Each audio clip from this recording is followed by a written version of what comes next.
Pria cool ini ingin mudik ke kampung halamannya. Namun di tengah perjalanan naik kereta. Kereta tersebut macet di tengah-tengah perjalanan. Lalu pria tersebut jalan kaki untuk mampir ke sebuah warung di tengah gurun untuk sarapan. Ia ingin membeli sarapan pada ibu pemilik warung itu sebuah kue serabi lipat yang masih hangat dari kompornya. Lalu ia mengambil 3 biji kue serabi itu dan langsung menyantapnya dengan lahap selagi masih anget. Lalu datanglah para gerombolan jamet perindapan dari taman kota sehabis latihan salto itu. Mereka datang, lalu menyenggol kue serabi yang pria itu sedang nikmati seperti buta maps.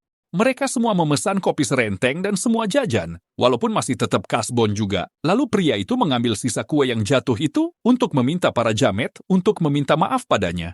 Namun mereka malah menertawakannya dan malah menasehati untuk segera memakan kue serabi yang jatuh itu karena belum sampai 5 menit. Dan karena para jamet itu terus menerocos ngomong sana-sini padahal emang gak punya duit buat ganti kuenya, lantas pria tersebut menabok jamet itu dengan nampannya sampai terperosok merobohkan tembok warung.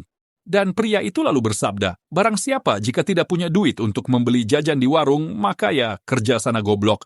Namun para jamet itu merasa tidak terima karena ceramahnya itu benar. Mereka semua nekat mengeroyok pria itu, walaupun tetap kalah juga, namun mereka tak pantang menyerah, hingga teman mereka terbuang sampai luar warung. Dan ternyata masih ada banyak jamet yang ada di luar. Lantas mereka semua juga nekat, ikut join war, karena tidak terima temannya dihajar habis-habisan di warung tersebut. Tapi pria ini tidak gentar, semua jamet yang menghadang pun kalah, hanya dengan 1 pukulan. Mereka semua tumbang dan terpental, bak panipuri yang dicoblos pakai jari, dan dicelupin kuah masala. Lalu singkat cerita, mereka semua kalah dan si ketua jamet mau kabur sendiri dengan mobil yang ia sewa dari pantai itu. Namun ia heran kenapa mobilnya mendadak macet dan hanya jalan di tempat, pikirnya mungkin karena mobil itu hanya sewaan yang khusus dipakai di pantai dan alun-alun saja.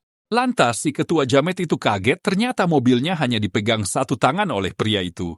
Ketua jamet itu turun dan bertanya, apa maunya hingga seperti ini? Lalu pria itu berkata, hanya menginginkan si jamet untuk meminta maaf, karena sudah menumpahkan serabi lipat yang ia makan tadi. Namun si jamet tetap tidak mau bilang maaf, dan malah akan melaporkan masalah ini ke bosnya nanti.